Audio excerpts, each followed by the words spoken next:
उतरून शहरात गुन्हेगारी वाढत आहे त्याबद्दल काय? बघा, काही दिवसापासून जालना शहरात गुन्हेगारी फार मोठ्या प्रमाणात वाढतं आहे. तर मध्यंतरी आपला एक शर्मा म्हणून एक चाय विक्रेता, त्याच्या घरात घुसून त्याच्या बायकोला, त्या म्हातारीला त्याने गन लावला आणि पैसे घेऊन गेला. असे फार घटना होऊ लागली. म्हणजे पोलीस प्रशासन ज्याप्रमाणे कारवाई केल्या पाहिजे ते होत नाही. आता मला जे माहीत पडलं की देशी कट्टे हे पण काही जप्त झाले, काही लोकांना अरेस्ट केलं. पोलीस प्रशासनाला माझी विनंती आहे की यात सखोल चौकशी करून जालन्यात केवढं कट्टे आहे की अवैध रिव्हॉल्वर असेल, अवैध वेपन असेल, त्याची शोध मोहीम त्यांनी युद्धपातळीवर केल्या पाहिजे. नाहीतर काय उद्या काय अनर्थ होण्याची शक्यता मला दिसते.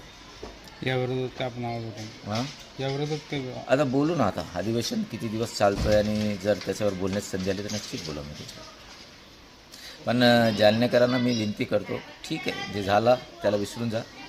पोलीस प्रशासनाला आम्ही टाईट करणार आहे, गव्हर्नमेंटला मी सांगणार आहे आणि चांगला पोलीस प्रशासन जालन्यात येईल. गुंडागर्दी 100%. कारण मला जे आज सकाळी मी मॅरेथॉनमध्ये भाग घेतला आणि 5 किलोमीटरचा वॉक केला, तेव्हा कित्येक डॉक्टर्स मला भेटले आणि किती उद्योगपती भेटले आणि सर म्हणतात, यार अभी हमको जालने में रहने की इच्छा नहीं हो रही है, डर लग रहा है, हमारे बच्चों का भविष्य काय, असा लोक म्हणू लागला. म्हणजे आणि परिस्थितीची स्थलांतर होण्याची वेळ मोठ्या लोकांची आता अशी वेळ आलेली आहे.